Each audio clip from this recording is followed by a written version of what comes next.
Bonjour à tous et à toutes. Vous devez savoir que l'hydratation est un enjeu majeur pour notre santé, surtout en été et en cas de forte chaleur. En effet, lorsque les températures augmentent, nous pensons d'abord à nous protéger du soleil. Mais nous oublions souvent que notre principal ennemi, c'est la déshydratation. Elle peut avoir de graves conséquences et demeure la première cause de décès chez les personnes âgées. Il faut d'abord savoir que notre organisme est constitué d'environ 60 à 65% d'eau et notre cerveau à lui tout seul plus de 75% d'eau. Chaque jour, nous perdons naturellement de l'eau par les urines, par la respiration, par la transpiration, par les selles. Ces pertes doivent être compensées en permanence. L'eau n'est pas seulement un liquide neutre. Elle permet à toutes nos cellules de fonctionner normalement et participe à la circulation sanguine, au transport des nutriments, à l'élimination des déchets, à la régulation de la température corporelle et au maintien de nombreux équilibres biologiques.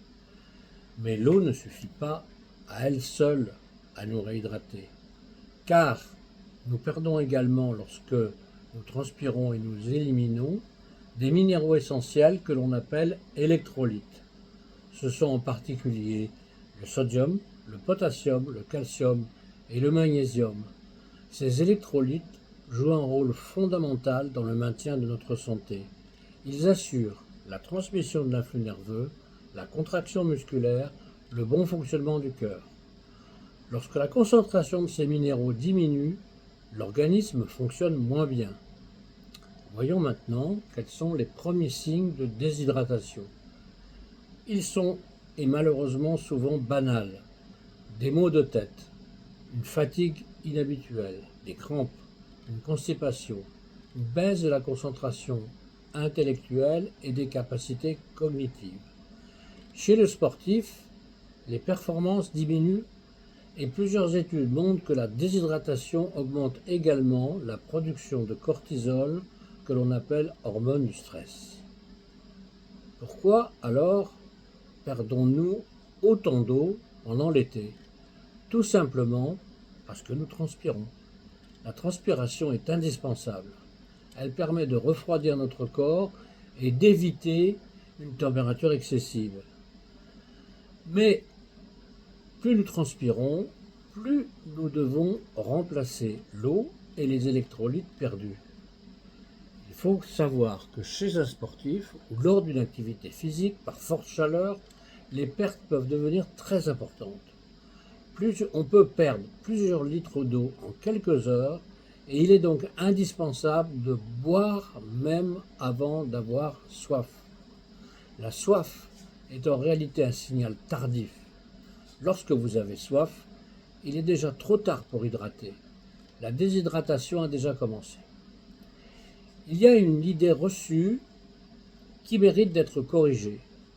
Contrairement à ce que l'on pense souvent, l'eau n'est pas toujours la boisson la plus hydratante.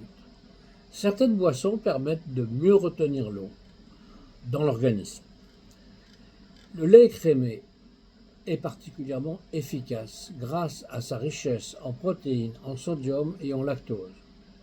Les solutions de réhydratation orale que l'on trouve en pharmacie sont utiles chez les nourrissants et très performantes car elles apportent de l'eau, du sodium et du potassium et aussi une petite quantité de glucose qui facilite l'absorption intestinale. Pour ma part, j'ai tendance à recommander la poudre Hydravital. C'est une préparation riche en potassium, en calcium et en magnésium, associée, et c'est ça son originalité, à des superfruits antioxydants. Le magnésium contribue à réduire la fatigue et au bon fonctionnement du métabolisme énergétique. Le calcium et le potassium participent au bon fonctionnement des muscles. Alors, finalement, combien faut-il boire? En règle générale, on recommande environ 2 litres de liquide par jour. Et lorsque la température extérieure devient très élevée, il est prudent d'augmenter encore ces apports. L'idéal est surtout de boire régulièrement par petites quantités tout au long de la journée. Pour terminer, retenez 3 messages simples.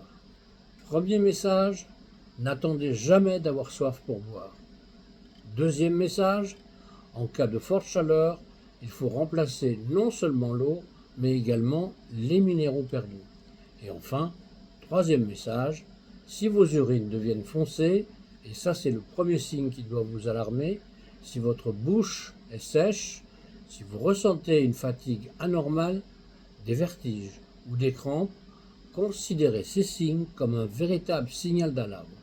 Votre organisme vous dit qu'il manque d'eau, alors écoutez-le.